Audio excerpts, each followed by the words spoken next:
Trump వచ్చిన తర్వాత మేజర్‌గా తీసుకున్న డెసిషన్స్ ఏంటి? ఆ డెసిషన్స్ ఇంపాక్ట్ ఇండియా పైన ఎలా ఉంటుంది? అమెరికాలో ఉంటున్న ఇండియన్స్ పైన ఎలా ఉంటుంది? అమెరికాలో ఉంటున్న భారతీయుల పైన ఎలా ఉంటుంది? ఏ రకమైన డెసిషన్స్ ఆయన తీసుకున్నారు? లేటెస్ట్‌గా ఆయన సైన్ చేసిన నిర్ణయాలకు సంబంధించి మనం మాట్లాడదాం. ఇమిగ్రేషన్ ఎక్స్‌పర్ట్ రాహుల్ రెడ్డి గారు, అడ్వకేట్ కూడా తను యూఎస్‌లో సార్‌తో మాట్లాడదాం. సార్ నమస్తే. వెల్కమ్ టు నమస్కారం. ఏం సార్ ఏం జరుగుతోంది ఈ నిర్ణయాల తర్వాత? ట్రంప్ వచ్చేస్తున్నాడని భయపడుతున్న వాళ్ళకు భయపడినంత జరిగిందా? ఇంకెక్కువ జరిగిందండి. ఇంకెక్కువ జరిగిందా? ఇంకా చాలా ఎక్కువ జరిగిందండి. హ్మ్. హ్మ్. మొదటి నుంచి కూడా అతను అక్కడ పుట్టిన వాళ్లకు సిటిజన్షిప్ కొందరికి ఇవ్వనని చెప్పిండు. ఎవరైతే ఇల్లీగల్గా వచ్చి ఉన్నారో వాళ్ళ పిల్లలకి సిటిజన్షిప్ ఇవ్వనని మొదలై డిక్లేర్ చేసి చెప్పిండు. ఫస్ట్ డే అంటే జనవరి 20th, మనకు ఎలక్షన్ నవంబర్ 2nd వీక్ అయినా కూడా ఇనాగ్రేషన్ అన్నది జనవరి 20th అయితే ఆ రోజు నుంచి నేను ఎగ్జిక్యూటివ్ ఆర్డర్ పాస్ చేస్తా అని చెప్పిండండి. అయితే అందులో ఇల్లీగల్లో కాకుండా లీగల్లో పిల్లలను కూడా సిటిజన్షిప్ ఇవ్వనని చెప్పేసిండు. అంటే ఎవరైనా ఒక తల్లి కానీ తండ్రి కానీ గ్రీన్ కార్డు కానీ సిటిజన్షిప్ ఉంటే తప్పితే మిగతా వాళ్ళకి ఎవరికి కూడా సిటిజన్షిప్ ఇవ్వనని చెప్పిండు. మా దగ్గర అంటే వాళ్ళు చెప్పిన స్టాటిస్టిక్స్ ప్రకారం 36 లక్షల మంది ఏడాది పిల్లలు పుడతారండి. మా చిన్న కంట్రీ, అంత పెద్ద పాపులేషన్లో పెద్ద కంట్రీ కాదు కదా. అందులో 12 లక్షల మంది ఈ ప్రొవిజన్ కిందకు వస్తారు. అంటే ఇల్లీగల్లో కానీ లేదా అంటే H1B నాన్ ఇమిగ్రెంట్ వీసా ఇటువంటి వాళ్ళు కానీ వాళ్ళు చెప్పే స్టాటిస్టిక్స్ ప్రకారం వాళ్ళు ఏది రిపబ్లికన్స్ ఎవరైతే దీన్ని బ్యాన్ చేయదలుచుకుంటారో వాళ్ళు చెప్పే స్టాటిస్టిక్స్ అంటే 1/3 ఆఫ్ ద మెంబర్స్కు వాళ్ళు ఇప్పుడు సిటిజన్షిప్ ఆపేస్తా అని చెప్పి ఎగ్జిక్యూటివ్ ఆర్డర్ పాస్ చేసిండు. సరే, దాని కాన్స్టిట్యూషనాలిటీ అది పెద్ద డిబేట్ అండి, వెదర్ అది పాస్ అయిద్దా కాదా, ఇది సుప్రీంకోర్టు అప్రూవ్ చేస్తుందా. ఇమీడియట్‌గా ఫోర్స్‌లోకి రాదు. ఇమీడియట్ ఎగ్జిక్యూటివ్ ఆర్డర్ కాబట్టి ఇమీడియట్గా 30 daysలో ఎన్ఫోర్స్ అయింది. అంటే అప్పటి నుంచి అతను చెప్పింది ఏంటంటే ఎగ్జిక్యూటివ్ ఆర్డర్లో February 19th నుంచి ఎవరైతే పుడతారో ఆ వాళ్ళకి మాత్రం, ఎవరైతే నాన్ ఇమిగ్రెంట్ వీసా వాళ్ళకి కానీ ఇల్లీగల్ వాళ్ళకి పుట్టిన వాళ్ళకి మాత్రం సిటిజన్షిప్ ఇవ్వను అని చెప్పి మొత్తం ఆర్డర్ ఇచ్చేసిండు. అయితే దీని కోర్టు వచ్చి స్టే ఇచ్చే ఉండే ఛాన్స్ ఉంది. అది ఉంటే తప్పితే ఇది February 21st నుంచి పాస్పోర్ట్స్ కానీ బర్త్ సర్టిఫికేట్స్ పాస్పోర్ట్స్ ఇవ్వరండి. సరే, ఇప్పుడు గ్రీన్ కార్డు సిటిజన్షిప్ ఉన్న వాళ్ళకి ఇబ్బంది లేదు. అవును, వాళ్ళకి ఇబ్బంది లేదు, వాళ్ళ పిల్లలకి ఇచ్చేస్తారు. వాళ్ళకి ఇబ్బంది ఏం లేదు. సిటిజన్షిప్ ఉంటే మాకు ఇక్కడ పుట్టినా మాకు పాస్పోర్ట్ వచ్చేస్తుంది. అంటే మా పిల్లలు ఇప్పుడు నేను సిటిజన్ అనుకోండి, నాకు హైదరాబాద్లో పిల్లలు పుట్టాను అనుకోండి, ఆటోమేటిక్ వాళ్ళకి పాస్పోర్ట్ వచ్చేస్తుంది. అమెరికన్ సిటిజన్ అవుతారు. బర్త్ ప్లేస్ ఎక్కడ ఉన్నా సరే ఉన్నా కూడా మేము ఆప్షన్ చేసుకోవచ్చు అన్నట్టు. ఇట్లా నాకు పుట్టిండు సర్టిఫికేట్ తీసుకొస్తే డ్యూయల్ సిటిజన్షిప్ కూడా ఉంది కదా యూఎస్లో. డ్యూయల్ సిటిజన్షిప్ యూఎస్లో ఉంది కానీ మన ఇండియా అయ్యేది. బట్ యూఎస్లో ఉంది. యూఎస్ వాళ్ళు ఇక్కడ సిటిజన్షిప్ ఉన్నా, ఇండియన్ సిటిజన్షిప్ ఉన్నప్పటికీ అమెరికా సిటిజన్షిప్ కూడా ఇస్తుందా? ఇస్తుంది, కానీ ఇండియన్ వాళ్ళు క్యాన్సిల్ చేస్తారు. ఓహో, మన వాళ్ళు యాక్సెప్ట్ చేయరు. అది చాలా ఎన్నో ఏళ్ళ నుంచి మేము ఫైట్ చేస్తున్నాం, మాకు ఇస్తలేరు వీళ్ళు. మా దగ్గర నుంచి లాస్ట్ ఇయర్ 2024 $129 billion కాంట్రిబ్యూట్ చేసాం ఎన్ఆర్ఐస్కి ఇక్కడికి. అయినా కానీ డ్యూయల్ సిటిజన్షిప్ మాకు లేదండి. మమ్మల్ని ఏమంటారు, ఓవర్సీస్ సిటిజన్ ఆఫ్ ఇండియా. అంటే బాబు బయట ఉన్నంత మటుకు మంచిగానే కానీ లోపలికి వస్తే మాత్రం మంచిగానే కాదు. ఓవర్సీస్ సిటిజన్ ఆఫ్ ఇండియా అండి డ్యూయల్ సిటిజన్షిప్. సో చాలా కంట్రీస్ డ్యూయల్ సిటిజన్షిప్ ఇస్తాయి. ఇప్పుడు మెక్సికో ఇస్తుంది, కెనడా ఇస్తుంది, చర్చ్ అవుతుంది కానీ అది కావట్లేదండి. ఎంత కాంట్రిబ్యూట్ చేసినా కానీ కావట్లేదు. రైట్. ఇప్పుడు అమెరికాలో ఈ గ్రీన్ కార్డ్ కాకుండా మిగతా వీసాస్ అన్ని రకరకాల వీసాలు, చాలా వీసాలు ఉంటాయి కదా. అవునండి. వాటన్నిటి కూడా అమెరికా ప్రభుత్వం అన్ని చెకప్స్ చేసి అన్ని చూసిన తర్వాత లోపలికి అమెరికా లోపలికి అలౌ చేస్తుంది. మీరే ఒక అథెంటిక్ ఇస్తున్నారు, పలానా వీసా. అటువంటిప్పుడు అక్కడ ఉన్న వాళ్ళు పిల్లల్ని అక్కడ కాకుండా ఎక్కడికి వస్తారు, ఏం చేస్తారు, ఎక్కడికి పోతారు? అంటే ఇప్పుడు మీరు ఒక అబ్జర్వ్ చేస్తే పాశ్చాత్య దేశాలు అంటే వెస్టర్న్ కంట్రీస్లో ఏ కంట్రీలో కూడా బర్త్ తోటి డైరెక్ట్ సిటిజన్షిప్ చాలా తక్కువ కంట్రీస్లో ఉన్నది. నాకు తెలిసినంత మటుకు ఓన్లీ 2 కంట్రీస్ అండి, ఒకటి USA, ఒకటి కెనడా. మీరు యూరోపియన్ దేశంలో మొత్తం ఎక్కడ పోయినా కూడా అక్కడ హాస్పిటల్లో పుట్టినా కూడా వాళ్ళ బర్త్ రైట్ సిటిజన్షిప్ లేదు అక్కడ. మీకు మిడిల్ ఈస్ట్ ఆల్రెడీ తెలుసు. మీరు పోతే మీ కొడుకు, మీ మనవడు, మీ ముని మనవడు ఎంతమంది పుట్టినా మొత్తం అందరికి కూడా ఎవరు కూడా సిటిజన్షిప్ రాదు. సో ఈ ప్రొవిజన్ అన్నది ఓన్లీ యుఎస్లో ఉంది. అయితే ఇది 14th అమెండ్మెంట్లు ఉందండి. యుఎస్ కాన్స్టిట్యూషన్ మొత్తం 27 times 250 yearsలో 27 times అమెండ్మెంట్ అయిందండి. 27 timesలో ఫస్ట్ 10 amendments అది పార్ట్ ఆఫ్ ద కాన్స్టిట్యూషన్ అంటాం మేము. 1791లో ఎప్పుడైతే కాన్స్టిట్యూషన్ ఇంప్లిమెంటేషన్కి వచ్చిందో ఇమీడియట్గా ఆ ఫస్ట్ 10 amendments అనేవి, ఇది బిల్ ఆఫ్ రైట్స్ అంటాం మేము వాటిని. ఇది 14th అమెండ్మెంట్ అన్నది దాదాపు అవి కూడా 200 సంవత్సరాలు అవుతుంది ఇప్పటికీ. అప్పటి నుంచి ఏంటంటే 150 సంవత్సరాలు అవుతుంది. అంటే 17 అమెండ్మెంట్స్ 250 ఇయర్స్లో 17 అమెండ్మెంట్స్ అయినాయి. Very less. అందులో 14th అమెండ్మెంట్ ఏంటంటే ఎవరు కూడా యుఎస్ భూభాగంలో పుడితే వాళ్ళకు తప్పకుండా యుఎస్ సిటిజన్షిప్ ఇవ్వాలి అని కాన్స్టిట్యూషనల్ అమెండ్మెంట్ చేసి అది ఇంప్లిమెంట్ చేసినండి. అందులో ఏముందంటే ఒక చిన్న ఎగ్జంప్షన్ ఉంది. ఆ ఎగ్జంప్షన్ ఏంటంటే ఎవరి మీద అయితే గవర్నమెంట్కు అథారిటీ లేదో వాళ్లకు ఇవ్వనవసరం లేదు యుఎస్ సిటిజన్షిప్ అని ఉందన్నట్టు. అంటే గవర్నమెంట్ అథారిటీ ఎందుకు ఉండదు అంటే ఇప్పుడు దౌత్యాధికారులు ఉంటారు కదా, అంబాసిడర్స్, దౌత్యాధికారులు అంటారా అంబాసిడర్స్, ఈ అంబాసిడర్స్ మీద గవర్నమెంట్కు కంట్రోల్ ఉండదు. ఇప్పుడు సపోజ్ మన ఇండియన్ అంబాసిడర్ ఉంది అనుకోండి, కార్ డ్రైవ్ చేసుకొని పోతుంది అనుకోండి, ఆమె దెబ్బని ఏదైనా కార్ యాక్సిడెంట్ చేసి ఎవరైనా చంపేసినా కూడా ఆయన పోలీసు వచ్చి ముట్టుకుంటట్టు ఉండదు ఆమె. అదే యుఎస్ అంబాసిడర్ ఇక్కడ వచ్చినా కూడా, ఇరాన్ అంబాసిడర్ ఇక్కడ వచ్చినా కూడా సేమ్ ప్రొవిజన్స్ ఉన్నాయన్నట్టు. అంటే మనం వాళ్ళు ఏం చేస్తారు, ఇండియన్ గవర్నమెంట్ కాంటాక్ట్ చేసి అరే నాయనా మరి మీ అంబాసిడర్ మీరు అరెస్ట్ చేయమని కన్సల్ట్ తీసుకొని వాళ్ళు చేయాలన్నట్టు. అంటే వాళ్ళకు డైరెక్ట్గా అధికారం లేదు. అయితే మన అంబాసిడర్స్ పోయినప్పుడు ఈ అంబాసిడర్స్ కానీ వాళ్ళ ఒక ఆ పర్టికులర్ ప్రొవిజన్స్ ఉన్న వాళ్ళకు ఆ పిల్లలకు మొదటి నుంచి ఎప్పుడు కూడా సిటిజన్షిప్ ఇవ్వలేదు. వాళ్ళ అమెరికాలో పుట్టినా కూడా ఇవ్వలేదు, ఎందుకంటే వాళ్ళ మీద రైట్ లేదని. అయితే ఇప్పుడు ట్రంప్ ఎగ్జిక్యూటివ్ ఆర్డర్ పాస్ చేసినప్పుడు ఏం చేస్తాడంటే ఈ పర్టికులర్ ఈ ప్రొవిజన్ యూజ్ చేసుకొని మాకు వీళ్ళ మీద అథారిటీ లేదు, వీళ్ళకు వేరే పాస్పోర్ట్లు ఉన్నాయి, వీళ్ళకు మా మీద అథారిటీ లేదు అని ఒక లేమ్ ఎక్స్క్యూజ్ తీసుకొచ్చి వీళ్ళకు ఇది ప్రివెంట్ చేస్తుండండి.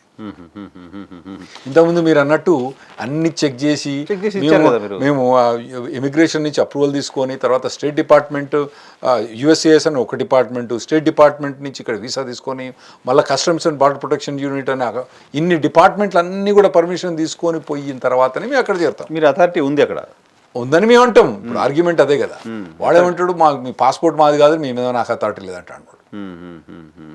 అది ఆ ఆర్గ్యుమెంట్ ఉన్నదంట, అది సుప్రీంకోర్టులో తెలుస్తుంది. అది already 18 states court case file చేసినాయి అగేన్స్ట్గా. అంటే ఇది ఇంప్లిమెంట్ చేసింది January 20th, 21st already 18 states కోర్టులో ఫైల్ చేసినాయి.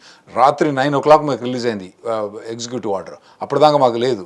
అతను మన స్పీచ్లు ఇచ్చుకుంటూనే పోతా అన్నాడు. ఆ సైన్ చేసుకుంటూ 200 సైన్ చేసుకుంటూ కూర్చొని ఒకటి అది మాకు ఆన్లైన్లో పెట్టడానికి మాకు తెలియదు కదా, దానిలో ఏమున్నదని. దాన్ని చూసుకొని అప్పటికే 18 స్టేట్స్ అంటే 50 స్టేట్స్లో 18 స్టేట్స్ ఆల్రెడీ కోర్టులో కేసు ఫైల్ చేసి అగైనెస్ట్ ట్రంప్ డెసిషన్.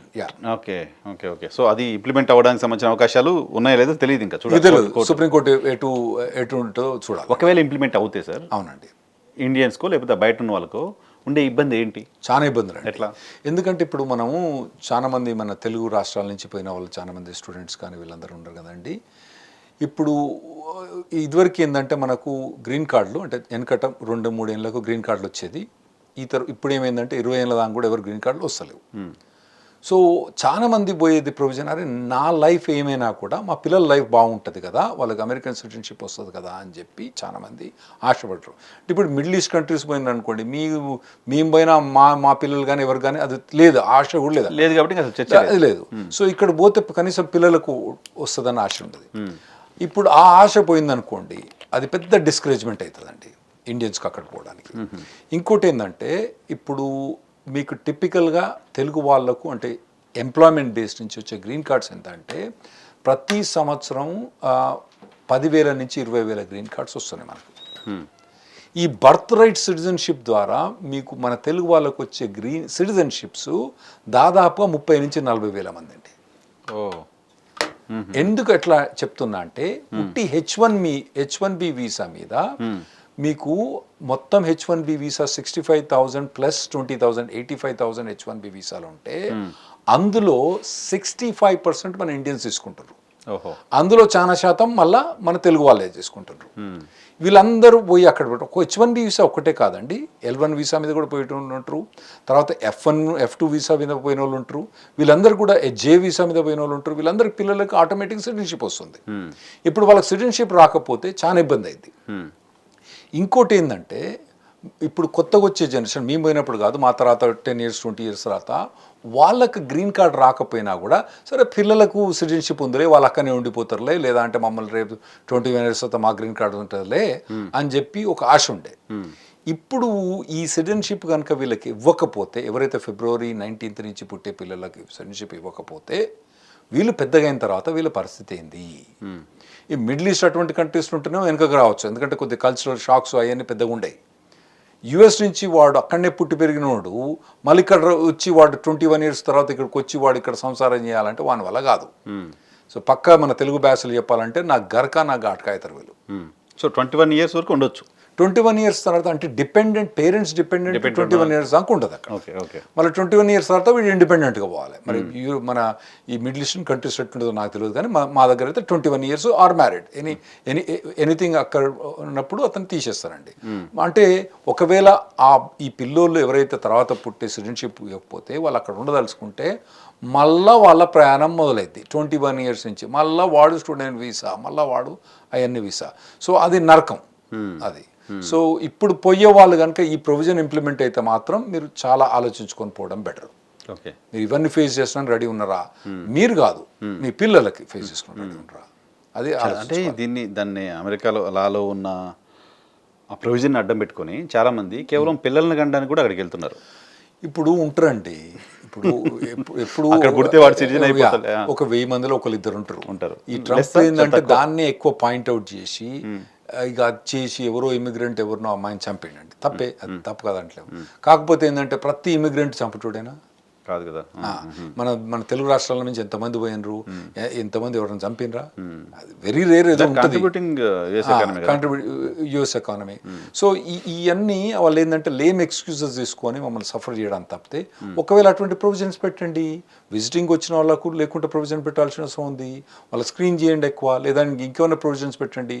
ఇప్పుడు ఎగ్జిక్యూటివ్ ఆర్డర్ ఎంత బ్రాడ్గా ప్రాసెస్ చేసిందంటే ఓన్లీ సిటిజన్ కానీ తల్లిదండ్రుల్లో ఒకరు సిటిజన్ కానీ గ్రీన్ కార్డ్ హోల్డర్ లేకపోతే పిల్లలకు మొత్తం వేయను. అంటే కొందరు ఎట్లుంటారండి, వాళ్ళు 15-20 సంవత్సరాల నుంచి అక్కడ ఉంటారు. F1 మీద పోతారు, H1 మీద పోతారు. ఆ తర్వాత అడ్జస్ట్మెంట్ ఆఫ్ స్టేటస్ ఫైల్ చేసి ఎంప్లాయ్మెంట్ అథరైజేషన్ వచ్చి ఇంకా 3 నెలల గ్రీన్ కార్డ్ వచ్చేదాన్ని పిల్లగాడు పుట్టింది అనుకోండి, అయినా కానీ ఆ పిల్లగానికి గ్రీన్ కార్డ్ ఇయ్యరు. సో వీళ్ళకి చాలా ఇబ్బందులు ఉంటాయి వీళ్ళకు. సో ఇప్పుడు ఆల్రెడీ అక్కడ పుట్టకుండా, ఇప్పుడు ఇక్కడ ఆల్రెడీ పిల్లలు అయిన తర్వాత ఉద్యోగాల కోసం అక్కడికి వెళ్తున్న పిల్లలు కూడా ఉన్నారు, ఆల్రెడీ ఉన్నారు.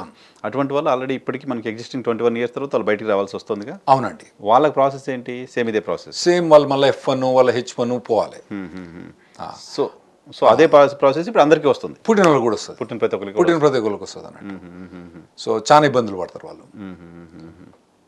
పెద్ద అంటే దాదాపుగా ఎవ్రీ ఇయర్ ఒక 30,000 తెలుగు వాళ్ళకు సిటిజన్షిప్ డినైల్ అంటే పెద్ద బాధ అండి.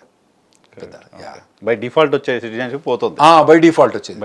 బై డిఫాల్ట్ అంటే చెప్తానండి, మీకు ఒక గ్రీన్ కార్డ్ రావాలంటే F1 మీద పోయి H1 తీసుకొని H1 ఎక్స్టెన్షన్ చేసుకొని గ్రీన్ కార్డ్ ఫైల్ చేసుకొని ప్రొవిజన్స్ అన్ని ఫైల్ చేసుకొని నాలాంటి లాయర్లకు మళ్ళీ ప్రతి దగ్గర కట్నము చదివిస్తే వాళ్ళకు గ్రీన్ కార్డ్ వస్తుంది. ఈ సిటిజన్షిప్ మా దగ్గర రారు వాళ్ళు. అందులో ఏముండదు ఆడ బర్త్ సర్టిఫికేట్ తీసుకుపోయి పాస్పోర్ట్ ఆఫీస్ తీసుకుపోయి అంతే. అందులో కూడా వాళ్ళకి తత్కాల సర్వీస్ $50 ఎక్కువ కట్టి తత్కాల సర్వీస్ టైప్ ఉంటుంది అక్కడ. అది కూడా వేస్తే ఎంబడే వచ్చేస్తుంది అంతే. పాస్పోర్ట్ తీసుకుని సిటిజన్ అయిపోతాడు. అందులో లాయర్ అవసరం లేదు, ఎవడు అవసరం లేదు నీకు. ఆ ఫ్లెక్సిబిలిటీ పోయింది ఇప్పుడు. సో ఇప్పటికీ గ్రీన్ కార్డ్ కోసం అప్లై చేసిన వాళ్ళు రేపు గ్రీన్ కార్డ్ వస్తుంది అనుకున్న వాళ్ళు ఉన్నారు కదా, చాలా కాలంగా వెయిట్ చేస్తున్న వాళ్ళు ఉన్నారు కదా, వాళ్ళకి ఏమైనా రిలాక్సేషన్ ఇచ్చే అదేమన్నా ఉందా దాంట్లో? అసలే మొండి కట్టుడండి, వాడు ఇవ్వడు. ఏదైనా కోర్టు ఏదన్నా ప్రొవిజన్ వస్తే తప్పితే, అంటే మేమేమనుకుంటానంటే ఇప్పుడు అన్ని కేసులు సబ్మిట్ అయినాయి అంటే మా ఆఫీస్ కూడా ఇన్వాల్వ్ అయింది ఈ కోర్ట్ సబ్మిషన్లో. సో మేం ఆర్గ్యుమెంట్ ఏం చేస్తామంటే, సరే మీరు ఇల్లీగల్ వాళ్ళ మీద మీకు ఏం ప్రొవిజన్స్ ఉన్నాయో మాకు తెలియదు, వాళ్ళు పర్మిషన్ తీసుకొచ్చినరో తీసుకురాలేదో మాకు తెలియదు, వాళ్ళు పర్మిషన్ లేకుంటే ఉంటారు. ఎవరైతే లీగల్గా ఉన్నారో వాళ్ళు కాన్స్టిట్యూషన్ ప్రకారం మీరు ఏమంటారు, జ్యుడిషియేషన్ లేదు అంటారు. ఎందుకు జ్యుడిషియేషన్ లేదు? మీరు వీసా ఇచ్చిండు కదా, ఫస్ట్ ఇమిగ్రేషన్ అప్రూవ్ చేసింది, మళ్ళీ వీసా ఇచ్చింది, మళ్ళీ తర్వాత వాడు అక్కడికి వచ్చిన తర్వాత ఎక్స్టెన్షన్ అప్లై చేసిండు, డ్రైవింగ్ లైసెన్స్ అప్లై చేసిండు, ఇన్కమ్ ట్యాక్స్ ఫైల్ చేస్తాడు. ఇవన్నీ లీగల్గా పోయినప్పుడు how can you say you don't have a jurisdiction? ఒక్క పాస్పోర్ట్ ఒక్కటే అతనే కానీ ఇప్పుడు అంబాసిడర్స్ పాస్పోర్ట్స్ అంటే డిఫరెంట్, వాళ్ళ మీద మీకు కంట్రోల్ లేదు. దౌత్యాల మీద లిమిటెడ్ కంట్రోల్ ఉంటుంది వాళ్ళకు, ఆ కంట్రోల్ లేదు. వీళ్ళ మీద ఎందుకు కంట్రోల్ లేదు? ఇప్పుడు చక్కగా వచ్చి ఫస్ట్ అరెస్ట్ చేయాలంటే నువ్వు వచ్చి ఇండియన్ గవర్నమెంట్ పర్మిషన్ తీసుకోవాలా? అవసరం లేదు అని మేము ఆర్గ్యూ చేస్తున్నాం. అది చూడాలి ఎట్లయితే. హోప్ ఉందా? We have a high hope. But ఏమనండి, ఇప్పుడు ట్రంప్ గెలవడం అనుకున్నాం గెలిచిండు, అంతకుముందు గెలవడం అనుకున్నాం గెలిచిండు. కాదు, 18 రాష్ట్రాలు ఏదో ఆల్రెడీ అపోజ్ చేస్తూ పిటిషనేసే. ఇవన్నీ పోయేమటికి ఏంటంటే సుప్రీంకోర్టులో డెసిషన్ ఉంటుంది. మా సుప్రీంకోర్టు 9 జస్టిసెస్ ఉంటాయి. ప్రతి కోర్టు కేసు కూడా, సుప్రీంకోర్టులో పోయిన ప్రతి కోర్టు కేసు కూడా అన్ని 9 జడ్జెస్ ఉంటారు. వాళ్ళు ఎక్కువ కేసులు తీసుకోరు, 40-50 కేసులు తీసుకుంటారు ఏడాదికి. ఇది తప్పకుండా తీసుకుంటారు. అఫ్ కోర్స్ ఇది ఇంపార్టెంట్ కాబట్టి, ఇది మెయిన్ ప్రొవిజన్ కాబట్టి ఇది తీసుకుంటారు. ఏది కూడా సిటిజన్షిప్ మీద మెయిన్ ఏదైనా ఇష్యూస్ తీసుకుంటారు అన్నట్టు. సో ఈ కేసు ఎంత ఎర్లీగా తీసుకున్నా కానీ దాని హియరింగ్ ఉంటుంది, టైం పడుతుంది. ఎందుకంటే ఒకవేళ ఫాస్ట్ కనుక పోతే, ఫాస్ట్ ట్రాక్ కనుక పోతే 6 నుంచి 8 months దాకా మాకు డెసిషన్ వచ్చే టైం ఉంటుంది. ఒకవేళ దీన్ని డిస్ట్రిక్ట్ కోర్టులు రానియండి, తర్వాత సర్క్యూట్ కోర్టులు రానియండి, మళ్ళీ తర్వాత సుప్రీంకోర్టు పోవాలంటే ఇది 2-3-4 ఏళ్ళు నానుపుతారు. ఇది అయిపోతుంది 10 years. ఈ 10 years సంగతి మాకు తెలియదు. ఇది చాలా మంది అయిపోతుంది, లక్షల మంది. ఒక్కటేందంటే ఇప్పుడు వీళ్ళు కనుక వీళ్ళు చేసినా కూడా నెక్స్ట్ ప్రభుత్వం వచ్చి ఎగ్జిక్యూటివ్ ఆర్డర్ ద్వారానే వచ్చింది కదా, సేమ్ ఎగ్జిక్యూటివ్ వచ్చి వెనక నుంచి మొత్తం అందరికీ ఇవ్వచ్చు సిటిజన్షిప్. ఆ హోప్ ఉంది మాకు. ఓకే. సో దాంతోపాటు ఈ అబార్షన్స్ పైన కూడా డెసిషన్ తీసుకున్నట్టున్నారు కదా. అబార్షన్ లేదండి, అబార్షన్ మీద ఇప్పుడున్న 200 ఎగ్జిక్యూటివ్ ఆర్డర్స్లో మాత్రం లేదు. ఈ అబార్షన్స్ అన్నది రిపబ్లికన్స్, అంటే ఇప్పుడు ట్రంప్ ఆర్గ్యుమెంట్ ఏంటంటే ఇది ఏమైనా స్టేట్ ఇష్యూ, అంటే స్టేట్స్ మాకు 50 స్టేట్స్ ఉన్నాయి కదా, ఆ స్టేట్స్ వాళ్ళ ఇష్టం వచ్చినట్టు పాస్ చేసుకుంటారు, నాకు సంబంధం లేదంటాడు. అది ఆయన ప్రొవిజన్ అన్నట్టు. అయితే ఇతను అపాయింట్ చేసిన జడ్జెస్ ఎవరైతే ఉన్నారో దానికి రో వర్సెస్ వేడ్ అనే ఒక కేసు ఉందండి. దాన్ని వీళ్ళు రివర్స్ చేద్దామని ప్లాన్ చేస్తాను. రో వర్సెస్ వేడ్ ఏంటంటే ఆ కోర్టు కేసు ఏమన్నదంటే, సుప్రీంకోర్టు ఏం చెప్పిందంటే, ఒకవేళ గనక కడుపులో ఉండే పిండం ఇండిపెండెంట్గా బతకగలిగితే ఆ లేడీకి ఆ పిండాన్ని చంపే రైట్ లేదు. ఒకవేళ కనుక ఇండిపెండెంట్గా బతకలేనప్పుడైతే అది ఆ ఒక్క ఉమెన్ బాడీ పార్ట్ కాబట్టి ఆమెకు రైట్ ఉంది. దాన్ని రో వర్సెస్ వేడ్ అంటారు. అయితే ఇతను అంతకుముందు ఉన్నప్పుడు అపాయింట్ చేసిన జడ్జెస్ వాళ్ళు అక్కడ పొలిటికల్ అపాయింట్మెంట్స్ ఎట్లుంటాయంటే వాళ్ళ ఒపీనియన్ బట్టి చేస్తారు. నీకు చుట్టమా నాకు చుట్టమా అని చేయరు అక్కడ. నీకు కొడుక నాకు కొడుక, వీడు ఎటువంటి ఒపీనియన్ ఉన్నాడు, వీని ఐడియాస్ మన ఐడియాస్ కలుస్తానే అని చెప్పి అపాయింట్ చేసి ఐడియాలజీ. అయితే ఇప్పుడున్న సుప్రీంకోర్టు 9 జడ్జెస్లో రో వర్సెస్ వేడ్ను రివర్స్ చేసే ఛాన్స్ ఉంది. రివర్స్ చేసి ఇప్పుడు కొన్ని కంట్రీస్ ఉన్నాయి, ఐర్లాండ్ కొన్ని కంట్రీస్ ఉన్నాయండి, వాళ్ళ అబార్షన్ అవన్నీ కంప్లీట్లీ ఇల్లీగల్ అక్కడ. సో అటువంటి ప్రొవిజన్ ఉంది. సో కొద్దిగా సైడ్ టెస్టింగ్స్ అవుతున్నాయి, మెయిన్ టెస్టింగ్ అయ్యే ఛాన్స్ ఉంటుంది. చూడాలి రో వర్సెస్ వేడ్ అటువంటి డెసిషన్. అయితే వీళ్ళు ఏమంటారంటే రిపబ్లికన్స్, ఇది సెంట్రల్ డెసిషన్ కాదు, అంటే ఫెడరల్ గవర్నమెంట్ డెసిషన్ కాదు, state government decision. State government ఇప్పుడు Texas already ban, Louisiana allowed. అంటే ఇప్పుడు వాళ్ళు ఏం చేయాలి, అబార్షన్ చేసుకోవాలంటే లూజియానా పోయి చేసుకోవాలి. మా దగ్గర అంటే చాలా పేదవాళ్ళు ఉంటారు కదండి, ఈ స్టేట్ నుంచి ఆ స్టేట్కి పోయి అవన్నీ చేసుకోవాలంటే చాలా కష్టమైంది. సో వాళ్ళందరికీ ఇబ్బంది ఉంటుంది. ఓకే. సో ఇంకా ఏంటి సార్ ఈ 200 డెసిషన్స్ మీరు ఆయన తీసుకున్నారు, సంతకాలు పెట్టారన్నారు. ఫస్ట్ డెసిషన్ ఏంటంటే ఇండియాకి రిలేటెడ్ పెద్దగా ఏం లేవండి, ఇది ఒకటే మెయిన్. అంటే కొన్ని వేరే ఇమిగ్రేషన్ రిలేటెడ్ కొన్ని ఉన్నాయి. ఇవి కాకుండా ఒక 7-8 ఎగ్జిక్యూటివ్ ఆర్డర్స్ ఉన్నాయి. ఆ ఆర్డర్స్ పేరు ఏంటంటే alien invasion prevention. Alien invasion prevention అంటే వీళ్ళు వచ్చి మన మీద దండయాత్రకు వస్తాన్రు, వీళ్ళని ప్రివెన్షన్ కోసం ఈ ఎగ్జిక్యూటివ్ ఆర్డర్ ఇస్తానా అంటే, మన పొరగాలను చదువుకుంటాను పోయేటోళ్ళు ఉద్యోగాలు చేస్తాను దండయాత్ర చేస్తానా అని మీరు అనొచ్చు. అంటే అటువంటి ప్రొవిజన్స్ అన్ని వాళ్ళు మన మీద యూజ్ చేసి ఇబ్బందులు పెట్టే ఛాన్స్ బాగుంటుందండి ఇందులో. ఇవన్నీ ఏంటంటే అవి నార్మల్గా ఇవి మనం టార్గెట్ చేసినవి కాదు, కాకపోతే ఇల్లీగల్ వాళ్ళకి ఎక్కువ టార్గెట్ చేసినారు. కాకపోతే ఈ ప్రొవిజన్స్ మన మీద కూడా తప్పకుండా వాడతారు. మాకెందుకు తెలిసి ఇట్లా వాడతారని నేను లాస్ట్ టైం చూసినాం కాబట్టి. ట్రంప్ ప్రభుత్వం ఇది కొత్తది కాదు కదా, లాస్ట్ టైం ఉన్నాడు కదా, అప్పుడు చూసినాం కాబట్టి ఇవన్నీ ప్రొవిజన్స్ కూడా మా మీద వాడతారు. ఏంటి ప్రొవిజన్ సార్? అంటే మీకు ఒక alien invasion of the states, preventing alien invasion of the states అంటే టెక్సస్, కాలిఫోర్నియా ఇటువంటి రాష్ట్రాలు. తర్వాత preventing the invasion of the on American people. దండయాత్ర పోతాను, ఓటు దండయాత్రకు వస్తానండి అమెరికా మీద, వాడు చెప్పడం అది ఆ ప్రొవిజన్ టైటిల్. సో వాటిని పెట్టింది అనుకోండి, వాడు ఇప్పుడు ఏమంటాడు, అరే నాయన నువ్వు F1 మీద వస్తానవా, వచ్చాను దండయాత్రకు వస్తానవా, రావట్లేవా, దండయాత్ర ఏంటి, ఏదో జాబో సంథింగ్ ఏదో ఏదో ఉంటుంది కదా. దండయాత్ర అంటే మీకు అంటే మీరు మర్చిపోయినట్టుండ్రు. దండయాత్ర అంటే మన ట్యాంకులు ఏరోప్లేన్లు తీసుకుపోయి దాన్ని దండయాత్ర దండయాత్ర అంటారు. అంటాం. మర్చిపోయినట్టుండ్రు మీరు. ఇప్పుడు ఆ ప్రొవిజన్ వీళ్ళకి వాడతారు. Okay okay. నువ్వు దండయాత్రకు వస్తున్నావు, ఎక్కడి నుంచి వచ్చినావు, నీ హిస్టరీ ఏంది, అవ్వెవడు అయ్యేవాడు మొత్తం అన్ని కనుక్కొని అవన్నీ చేయాలంటే వీళ్ళకి చాలా టైం తీసుకుంటుంది. ప్రతిదీ ఇక్కడ ఎక్కడి నుంచి visa consulate already visiting visa 2 years waiting list ఉంది. ఇవన్నీ వెయిటింగ్ లిస్ట్ పెడితే దీన్ని ఏమంటారు మన సుప్రీంకోర్టు, మన ఇండియన్ సుప్రీంకోర్టు చెప్పినది ఏంటంటే justice delayed is denied. Correct. So వీళ్ళు ఏంటంటే ఇవన్నీ మనకు డిలే టాక్టిక్స్ తోటి చేసి మనల్ని ఇబ్బంది పెట్టడానికి ఛాన్స్ బాగుంటుందండి. ప్రొవిజన్స్ లాస్ట్ టైం చేసినారు.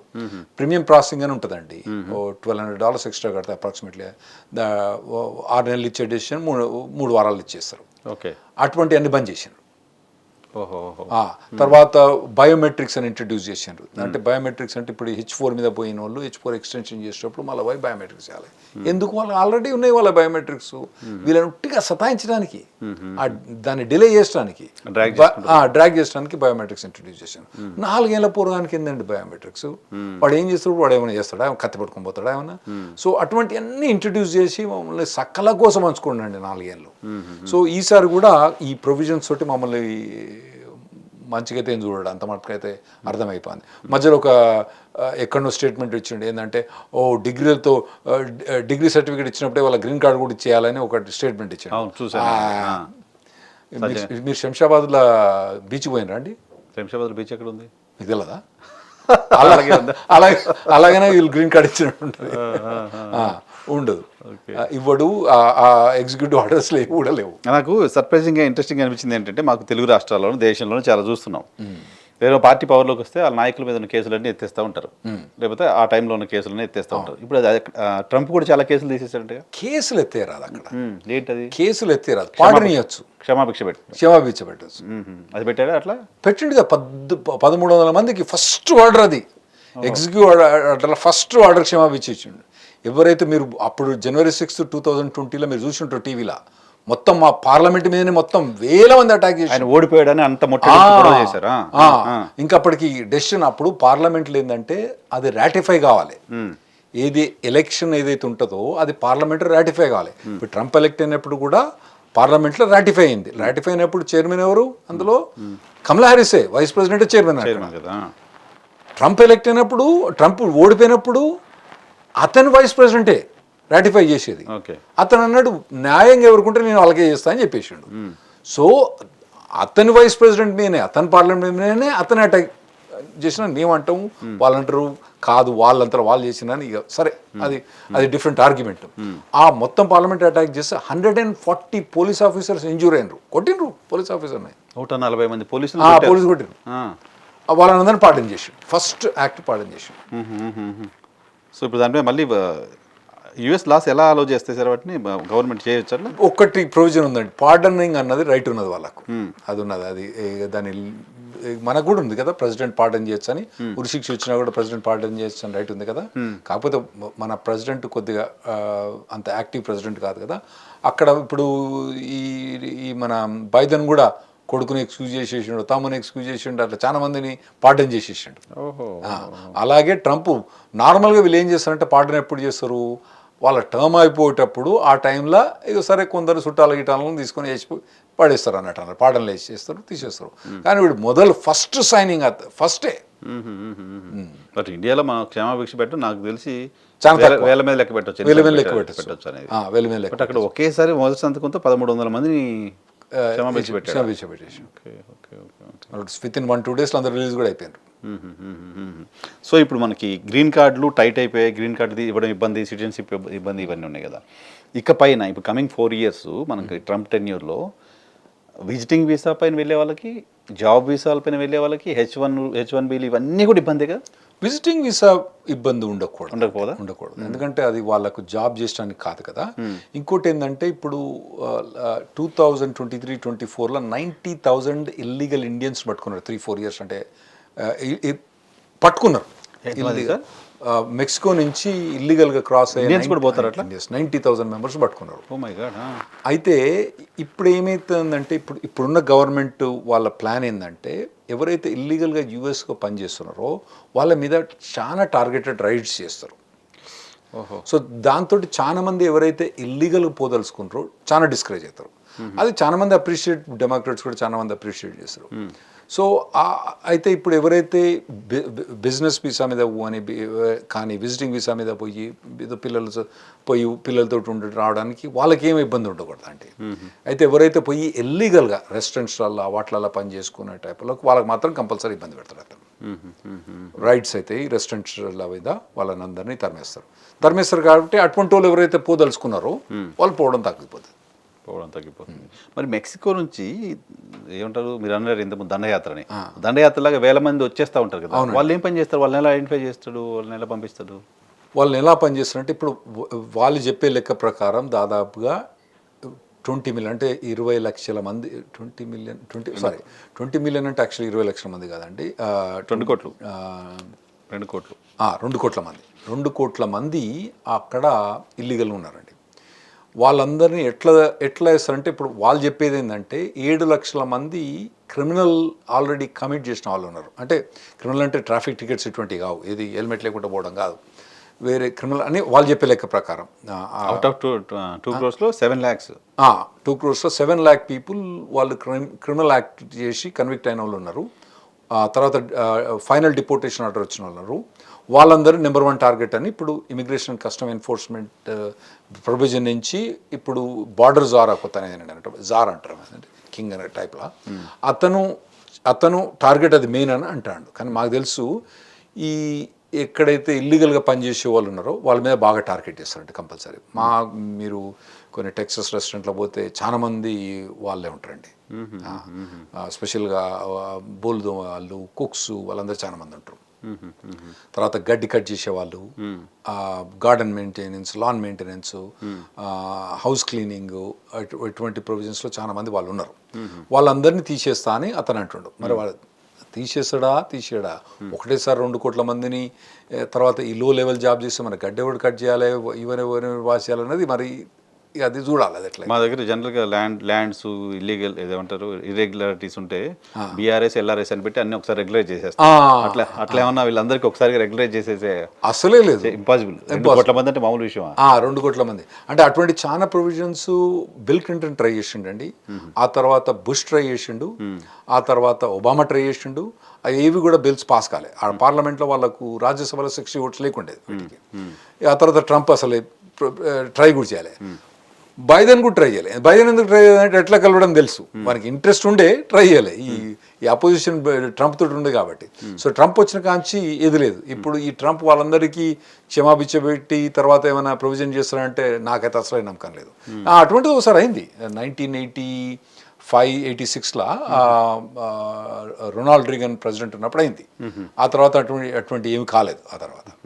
సో ఇప్పుడు దాదాపు 2 కోట్ల మందిని ఇతను డిపోర్ట్ చేస్తాడని వాళ్ళు 2 కోట్ల మందిని కంకణ కట్టుకొస్తున్నారు. వాళ్ళన్ని mechanism military, they are deploying military. ఇప్పుడు ఈ బార్డర్ ఇన్వేజన్ ప్లాన్లో వీళ్ళు మిలిటరీని పెట్టి బార్డర్ మొత్తం కంట్రోల్ చేస్తే ఏదైతే ఈ ఎన్ఫోర్స్మెంట్ డివిజన్ ఉందో బార్డర్ నుంచి తీసేసి ఇక్కడ లోకల్ కమ్యూనిటీస్లో రైడ్ చేసి వాళ్ళని తీసి బయట వేస్తామని వాళ్ళు ప్రయత్నం చేస్తున్నారు. ఎవరు అవునన్నా కాదన్నా తెలుగు వాళ్ళు చాలామంది 2 జాబులు 3 జాబులు చేస్తున్న వాళ్ళు ఉన్నారు అక్కడ. అవునండి. అది ఏదో రకంగా ఎక్కడో లూపో ఏదో సంథింగ్ పెట్టుకొని చేస్తున్నారు. ఇప్పటికి చేస్తున్న వాళ్ళు చాలామంది ఉన్నారు. రైట్. సో వాళ్ళు ఇప్పుడు ప్రమాదంలో ఉన్నట్టేనా, వాళ్ళు జాగ్రత్తగా అసలు లేదు, కంప్లీట్ లీగల్ అండి. మా ఆవిడకు ఒకసారి she was working with 8 companies at one time, nothing wrong. అంటే మీరు ఏ ఇండస్ట్రీలో నాకు తెలియదు, హెల్త్ కేర్ ఇండస్ట్రీలు చూడండి. హెల్త్ కేర్ కదా చెప్తానండి హెల్త్ కేర్ ఇండస్ట్రీలో ఎన్ని జాబులు చేస్తారు వాళ్ళు? 5-6 జాబులు చేస్తారు. అవునా? దాన్ని మూన్ లైటింగ్ అంటారు. ఈడో జాబ్ ఉంటుంది, ఆడో జాబ్ ఉంటుంది, పర్ఫెక్ట్లీ లీగల్ వాళ్ళకు. ఇప్పుడు ఇంకోటి ఏంటంటే 2 తీర్లు ఉంటాయండి అలా. ఒకటేమో కంపెనీ ఏకి జాబ్ చేసుకుంటా కంపెనీ బికి జాబ్ చేయడం. కంపెనీ ఏకు అంటే ఇమిగ్రెంట్ వీసా మీద, ఇది నాన్ ఇమిగ్రెంట్ వీసా, అది completely allowed. H1B visa company A తోటి పని చేసుకుంటా కంపెనీ బి కాంకరెంట్లీ ఫైల్డ్ H1B చేయొచ్చు. నేను ఒకతనికి 6th జాబ్కి H1B ఫైల్ చేసిన డెంటిస్ట్కి. అది పర్ఫెక్ట్లీ అలౌడ్. ఇంకోటి ఏంటంటే ఒకటే కంపెనీ ఏకే పని చేసుకుంటా 2 క్లయింట్లు ఉండడం, అంటే యాపిల్ తర్వాత పెప్సీ, ఈ 2 కూడా క్లయింట్లు ఉండడం పర్ఫెక్ట్లీ లీగలే, nothing wrong with it. So ఏ కంపెనీ ఏకి పని చేసుకుంటూ ఏకి తెలియకుండా కంపెనీ ఏకి తెలియకుండా కంపెనీ మీకు పని చేసుకోవచ్చు, ఓ మీకు రెస్పాన్సిబిలిటీ ఏం లేదు. అదే కాంట్రాక్చువల్ అబ్లిగేషన్ ఉంటే that's up to the company to implement, illegal మాత్రం కాదు. సో ఏ రకమైన ఇది ఇల్లీగల్ అక్కడ 2 జాబులు అనేది దానికి కొంత భయపడతా ఉంటారు. సెకండ్ కంపెనీ ఒకవేళ కనుక మీరు పని చేసుకుంటా ఇండియాలో కనుక శాలరీ ఇచ్చింది అనుకోండి ఇల్లీగల్గా, అది ఇల్లీగల్ అయింది. ఓకే, అంతే తప్పితే కాంకరెంట్లీ ఫైల్డ్ H1B అయితే తప్పే లేదు. అదే ఒకటే కంపెనీ 2 క్లయింట్స్ కనుక ప్రొవైడ్ చేసిందంటే కంప్లీట్లీ ఇల్లీగల్ అది. దానికి అసలు ఏం అమెండ్మెంట్ ఏం ఫైల్ చేయాల్సిన కూడా అవసరం లేదు. ఒక్కటేంటంటే US rewards the people who works very hard. Nothing wrong in working for 2 companies. Nothing illegal in working for 2 companies. Pay taxes. Okay, tax కూడా వస్తుంది కదా వాళ్ళకి, అంతే కదా. ట్యాక్స్ వస్తుంది. మీకు ఒక కంపెనీ పని చేస్తే ₹1 వస్తారు, 2 కంపెనీలు అయితే 2 కోట్లు పని చేస్తే 2 కోట్లు వస్తే మాకు ఎక్కువ ట్యాక్స్ వస్తాయి కదా. అవును, ₹1 ట్యాక్స్ బదులు 2 కోట్ల ట్యాక్స్ వస్తుంది. ఓకే, సో ఇప్పుడు ఈ ట్రంప్ వచ్చిన తర్వాత అమెరికాలో కొత్తగా జాబ్ కోసం వెళ్ళాలనుకున్న వాళ్ళకు కొత్తగా మీరు చెప్పే ఏమైనా గైడెన్స్ ఏమైనా ఒక మాట చెప్పాలంటే చెప్తారు, ఎలా ఉండాలి? ఒకటేందంటే వీళ్ళు ఒక్కసారి యుఎస్ పోయిన తర్వాత వీళ్ళకు ఆల్రెడీ వీసా స్టాంపింగ్ ఉంటుంది. ఆ వీసా స్టాంపింగ్ ఎక్స్పైర్ అయిన తర్వాత మీరు కనుక ట్రంప్ ప్రభుత్వం టైంలో మళ్ళీ వెనకకు వచ్చి ఇక్కడ స్టాంపింగ్ కనుక చేయదలుచుకుంటే ట్రావెల్ చేయకండి. అది నెంబర్ 1 అండి. ఎందుకంటే ఇక్కడికి వచ్చిన తర్వాత వాడు వీసా కాడ ఆడ ఆప్పడేస్తాడు. ఆప్పడేసిందంటే జాబ్ పోద్ది. వాడు ఏమంటాడు, నేను ఎంక్వైరీ చేస్తలే నీకు జాబ్ ఉందా లేదా అని చెప్పి ఫైల్ తీసుకొని పక్కన పెట్టేస్తాడు. పక్కన పెట్టేసి 6 నెలల దాకా పక్కన పెడతాడు. 6 నెలల దాకా పక్కన పెడితే ఏం జాబ్ ఉంటుందా? పోతుంది. ఏం జాబ్ పోద్ది. జాబ్ పోయిన తర్వాత అరే నాయన నువ్వు జాబ్ పోయింది కదా నేను వీసా రిజెక్ట్ చేస్తానంటాడు. Oh my God. సో అయితే ఇవన్నీ చిల్లర వేషాలండి, ఇవన్నీ చిల్లర వేషాలు తగ్గించేయడం కావాలని. సో మీరు ఇండియా రావడం బంద్ చేసుకోవడం బెటర్ అండి. 4 ఏళ్ళు అమెరికా నుంచి ఇండియాకి రాకపోవడం బెటర్. మరి అంటే మీ అవ్వకు కనుక మంచిగా మెర్సిడీస్ కారు ఉండి రాగానే నువ్వు దిగంగానే నీకు ఆడి కారు కొనిచ్చింది అనుకోండి, సరే నీ ఇష్టం వచ్చేసాయి. కానీ మిడిల్ క్లాస్ ఫ్యామిలీస్ ఎక్కడో మీ డాడీ స్కూల్ టీచరు ఎక్కడో ఖమ్మంలో వరంగల్లో స్కూల్ టీచర్ పనిచేసి కష్టపడి నేను అక్కడ పంపితే నువ్వు ఇప్పుడు వస్తా అంటే ఎట్లా ఇప్పుడు? Okay okay okay okay. So business వాళ్ళకి ఇబ్బంది లేదా? బిజినెస్ ఇక్కడ నుంచి అక్కడ చేసే వాళ్ళు అక్కడ బిజినెస్ చేస్తున్న వాళ్ళు అనుకోండి. బిజినెస్ అంటే మన వీసా కంపెనీస్ ఉన్న వాళ్ళు వాళ్ళకి ఏం ఇబ్బంది లేదు.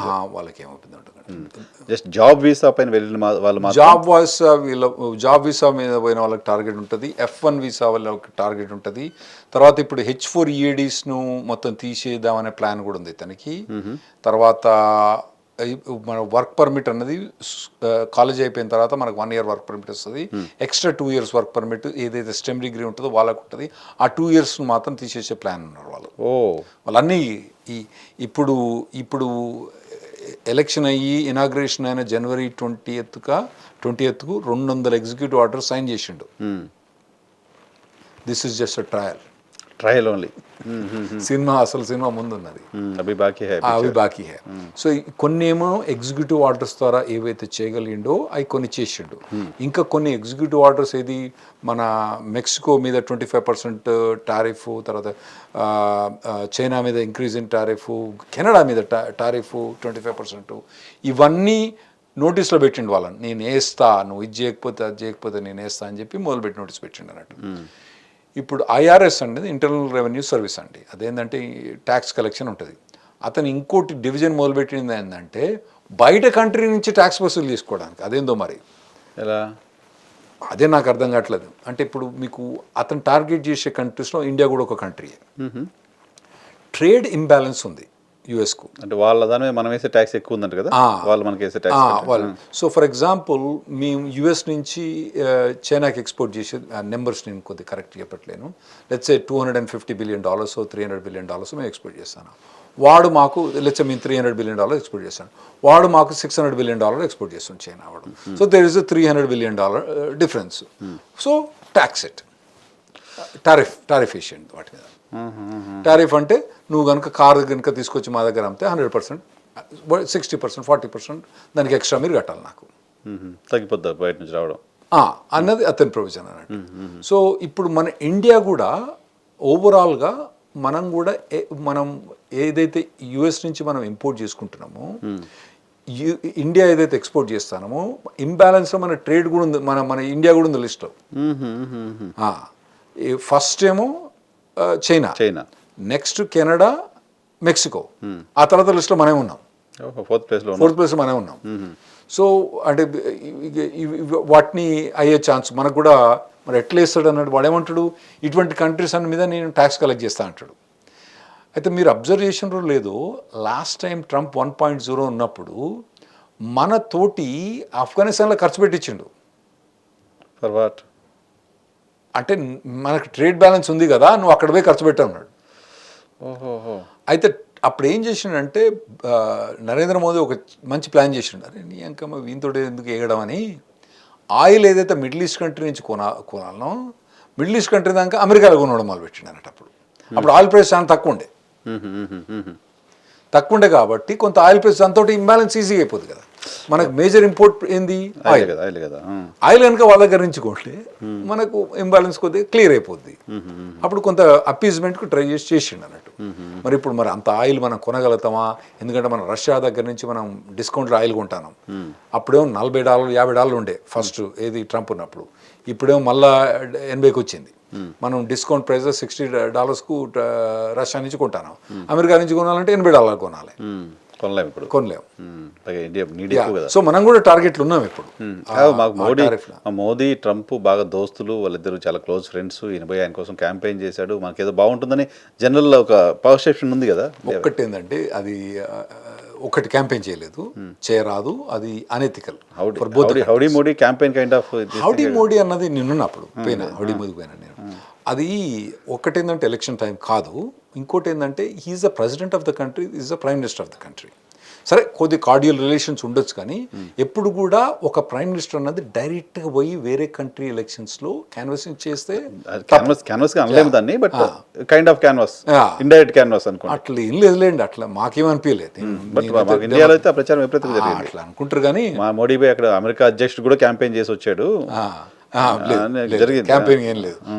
ఏదైతే హౌడీ మోడీ టెక్సస్లో అయిందో, హ్యూస్టన్ టెక్సస్ మా సిటీ కదా, అప్పుడు పోయినప్పుడు డెమోక్రటిక్ లీడర్స్, సెనేటర్స్, వాళ్ళందరూ డెమోక్రట్స్ వాళ్ళు కూడా వచ్చి ఉన్నారు. వాళ్ళందరూ కూడా వచ్చి స్పీచ్ ఇచ్చారు.